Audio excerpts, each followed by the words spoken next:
तो आज हम आपको देवउठानी एकादशी का मुहूर्त और पूजा के शुभ काल के बारे में बताएंगे। अगर वीडियो पसंद आए तो यूज लाइक करें और अगर आपने अभी तक चैनल को सब्सक्राइब नहीं किया है तो अभी सब्सक्राइब करें। देवउठनी एकादशी का पूजा मुहूर्त। देवउठनी एकादशी तिथि की शुरुआत 22 नवंबर रात 11:03 पर होगी और इसका समापन 23 नवंबर रात 9:01 पर होगा। ऐसे में उदया तिथि के कारण देवउठनी एकादशी व्रत 23 नवंबर 2023 को ही मनाया जाएगा। यदि आप देवउठनी एकादशी पर व्रत रखते हैं तो पारण का समय 24 नवंबर को सुबह 6 बजे से सुबह 8:13 बजे के बीच कर सकते हैं। ऐसे करें देवउठनी एकादशी की पूजा। देवउठनी एकादशी के दिन सुबह स्नान के बाद चौकी पर भगवान विष्णु की तस्वीर स्थापित करें। भगवान विष्णु को चंदन और हल्दी कुमकुम से तिलक लगाएं। दीपक जलाने के साथ प्रसाद में तुलसी की पत्ती जरूर डालें। इसके अलावा तुलसी पूजन के लिए तुलसी के पौधे के चारों गन्ने का तोरण बनाएं। रंगोली से अष्टदल कमल बनाएं और तुलसी के साथ आंवले का गमला लगाएं। तुलसी पूजा व आरती के बाद प्रसाद वितरण करें। देवउठनी एकादशी की कथा क्या है, जानिए 3 पौराणिक कहानियाँ। ओम नमो वासुदेवाय नमः। देवउठनी एकादशी की कथा के अनुसार एक राजा के राज्य में सभी लोग एकादशी का व्रत रखते थे। प्रजा तथा नौकर चाकरों से लेकर पशुओं तक को एकादशी के दिन अन्न नहीं दिया जाता था। एक दिन किसी दूसरे राज्य का एक व्यक्ति राजा के पास आकर बोला, महाराज कृपा करके मुझे नौकरी पर रख लें।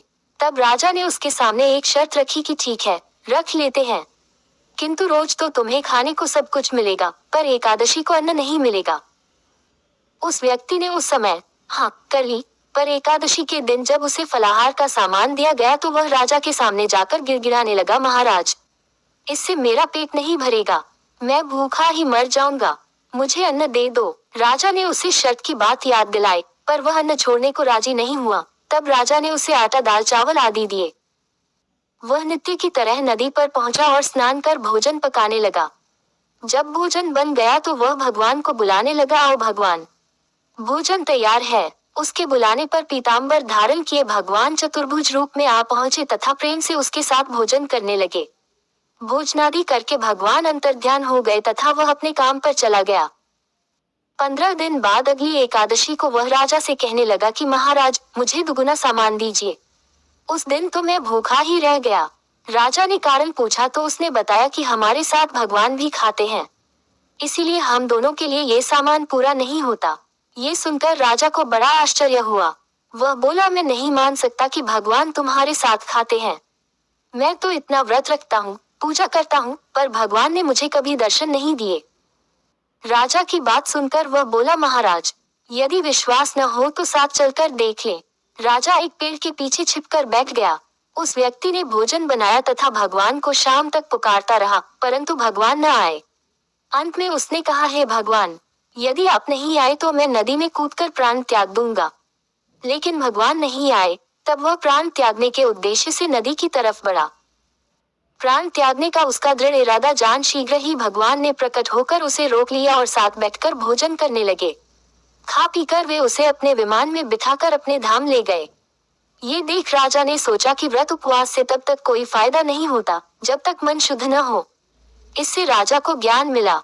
वह भी मन से व्रत उपवास करने लगा और अंत में स्वर्ग को प्राप्त हुआ। एक कथा। भगवान श्री कृष्ण की पत्नी सत्यभामा को अपने रूप पर बड़ा गर्व था। वे सोचती थी कि रूपवती होने के कारण ही श्री कृष्ण उनसे अधिक स्नेह रखते हैं। एक दिन जब नारद जी उधर गए तो सत्यभामा ने कहा कि आप मुझे आशीर्वाद दीजिए कि अगले जन्म में भी भगवान श्री कृष्ण ही मुझे पति रूप में प्राप्त हों। नारद जी बोले, नियम यह है कि यदि कोई व्यक्ति अपनी प्रिय वस्तु इस जन्म में दान करे तो वह उसे अगले जन्म में प्राप्त होगी। अतः आप भी श्री कृष्ण को दान रूप में मुझे दे दो तो वे अगले जन्मों में जरूर मिलेंगे। सत्यभामा ने श्री कृष्ण को नारद जी को दान रूप में दे दिया। जब नारद जी उन्हें ले जाने लगे तो अन्य रानियों ने उन्हें रोक लिया। इस पर नारद जी बोले, यदि श्री कृष्ण के बराबर सोना व रत्न दे दो तो हम इन्हें छोड़ देंगे। तब तराजू के एक पलड़े में श्री कृष्ण बैठे तथा दूसरे पलड़े में सभी रानियां अपने घटाव अपने आभूषण चढ़ाने लगी, पर पलड़ा टस से मस नहीं हुआ। ये देख सत्यभामा ने कहा, यदि मैंने इन्हें दान किया है तो उबार भी लूंगी। ये कहकर उन्होंने अपने सारे आभूषण चढ़ा दिए, पर पलड़ा नहीं हिला। वे बड़ी लज्जित हुई। सारा समाचार जब रुक्मिणी जी ने सुना तो वे तुलसी पूजन करके उसकी पत्ती ले आईं। उस पत्ती को पलड़े पर रखते ही तुला का वजन बराबर हो गया। नारद तुलसी दल लेकर स्वर्ग को चले गए। रुक्मिणी श्री कृष्ण की पटरानी थी। तुलसी के वरदान के कारण ही वे अपनी व अन्य रानियों के सौभाग्य की रक्षा कर सकी। तब से तुलसी को यह पूज्य पद प्राप्त हो गया कि श्री कृष्ण उसे सदा अपने मस्तक पर धारण करते हैं। एकादशी को तुलसी जी का विशेष व्रत व पूजन किया जाता है। 2 कथा। एक राजा था, उसके राज्य में प्रजा सुखी थी। एकादशी को कोई भी अन्न नहीं बेचता था, सभी फलाहार करते थे। एक बार भगवान ने राजा की परीक्षा लेनी चाहिए। भगवान ने एक सुंदरी का रूप धारण किया तथा सड़क पर बैठ गए।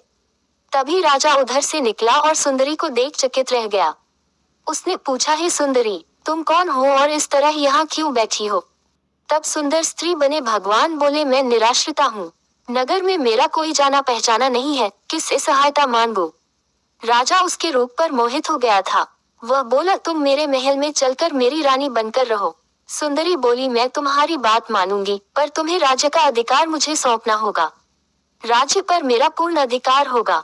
मैं जो भी बनाऊंगी तुम्हें खाना होगा। राजा उसके रूप पर मोहित था, अतः उसने उसकी सभी शर्तें स्वीकार कर ली। अगले दिन एकादशी थी। रानी ने हुक्म दिया कि बाजारों में अन्य दिनों की तरह अन्न बेचा जाए। उसने घर में मांस मछली आदि पकवाए तथा परोसकर राजा से खाने के लिए कहा। ये देखकर राजा बोला, रानी, आज एकादशी है, मैं तो केवल फलाहार ही करूंगा। तब रानी ने शर्त की याद दिलाए और बोली, या तो खाना खाओ, नहीं तो मैं बड़े राजकुमार का सिर काट लूंगी। राजा ने अपनी स्थिति बड़ी रानी से कही तो बड़ी रानी बोली, महाराज, धर्म न छोड़े, बड़े राजकुमार का सिर दे दें। पुत्र तो फिर मिल जाएगा, पर धर्म नहीं मिलेगा। इसी दौरान बड़ा राजकुमार खेलकर आ गया। माँ की आंखों में आंसू देखकर वह रोने का कारण पूछने लगा तो माँ ने उसे सारी वस्तुस्थिति बता दी। तब वह बोला, मैं सिर देने के लिए तैयार हूँ। पिताजी के धर्म की रक्षा होगी, जरूर होगी।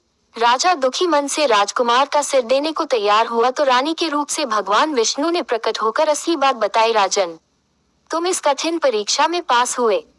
भगवान ने प्रसन्न मन से राजा से वर मांगने को कहा तो राजा बोला, आपका दिया सब कुछ है, हमारा उद्धार करें। उसी समय वहां एक विमान उतरा। राजा ने अपना राज्य पुत्र को सौंप दिया और विमान में बैठकर परम धाम को चला गया। 3 कथा। देवउठनी एकादशी की एक प्रमुख कथा शंखासुर नामक राक्षस की है। शंखासुर ने तीनों लोकों में बहुत ही उत्पात मचाया हुआ था। तब सभी देवताओं के आग्रह करने पर भगवान विष्णु ने उस राक्षस से युद्ध किया और यह युद्ध कई वर्षों तक चला। युद्ध में वह असुर मारा गया और इसके बाद भगवान विष्णु विश्राम करने चले गए। कार्तिक शुक्ल एकादशी के दिन भगवान विष्णु की निद्रा टूटी थी और सभी देवताओं ने भगवान विष्णु की पूजा की थी। शिव महापुराण के अनुसार पौराणिक समय में दैत्यों का राजा दंभ हुआ करता था। वह बहुत बड़ा विष्णु भक्त था। कई सालों तक उसके यहाँ संतान नहीं होने के कारण उसने शुक्राचार्य को अपना गुरु बनाकर उनसे श्री कृष्ण मंत्र प्राप्त किया। यह मंत्र प्राप्त करके उसने पुष्कर सरोवर में घोर तपस्या की।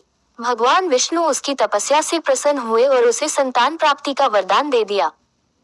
भगवान विष्णु के वरदान से राजा दंभ के यहाँ एक पुत्र में जन्म लिया। इस पुत्र का नाम शंखचूड़ रखा गया। बड़ा होकर शंखचूड़ ने ब्रह्मा जी को प्रसन्न करने के लिए पुष्कर में घोर तपस्या की। उसकी तपस्या से प्रसन्न होकर ब्रह्मा जी ने उसे वरदान मांगने को कहा। तब शंखचूड़ ने वरदान मांगा कि वह हमेशा अजर अमर रहे, वह कोई भी देवता उसे नहीं मार पाए। ब्रह्मा जी ने उसे यह वरदान दे दिया और कहा कि वह बदरीवन जाकर धर्मध्वज की पुत्री तुलसी जो तपस्या कर रही है उससे विवाह कर ले। शंखचूड़ ने वैसा ही किया और तुलसी के साथ विवाह के बाद सुखपूर्वक रहने लगा। उसने अपने बल से देवताओं, असुरों, दानवों, राक्षसों, गंधर्वों, नागों, किन्नरों, मनुष्यों तथा त्रिलोकी के सभी प्राणियों पर विजय प्राप्त कर ली। वह भगवान श्री कृष्ण का परम भक्त था। शंखचूड़ के अत्याचारों से सभी देवता परेशान होकर ब्रह्मा जी के पास गए और ब्रह्मा जी उन्हें भगवान विष्णु के पास ले गए। भगवान विष्णु ने कहा कि शंखचूड़ की मृत्यु भगवान शिव के त्रिशूल से ही होगी, अतः आप उनके पास जाएं। भगवान शिव ने चित्ररथ नामक गण को अपना दूत बनाकर शंखचूड़ के पास भेजा। चित्ररथ ने शंखचूड़ को समझाया कि वह देवताओं को उनका राज्य लौटा दे, परंतु शंखचूड़ ने मना कर दिया और कहा कि वह महेश्वर से युद्ध करना चाहता है। भगवान शिव को जब ये बात पता चली तो वे युद्ध के लिए अपनी सेना लेकर निकल पड़े। इस तरह देवता और दानवों में घमासान युद्ध हुआ, परंतु ब्रह्मा जी के वरदान के कारण शंखचूड़ को देवता नहीं हरा पाए। भगवान शिव ने शंखचूड़ का वध करने के लिए जैसे ही अपना त्रिशूल उठाया, तभी आकाशवाणी हुई कि जब तक शंखचूड़ के हाथ में श्रीहरि का कवच है और इसकी पत्नी का सतीत्व अखंडित है, तब तक इसका वध असंभव है। आकाशवाणी सुनकर भगवान विष्णु वृद्ध ब्राह्मण का रूप धारण कर शंखचूड़ के पास गए और उससे श्रीहरि कवच दान में मांग लिया। शंखचूड़ ने वह कवच बिना किसी संकोच के दान कर दिया।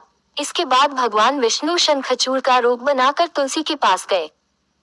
शंखचूड़ रूपी भगवान विष्णु ने तुलसी के महल के द्वार पर जाकर अपनी विजय होने की सूचना दी।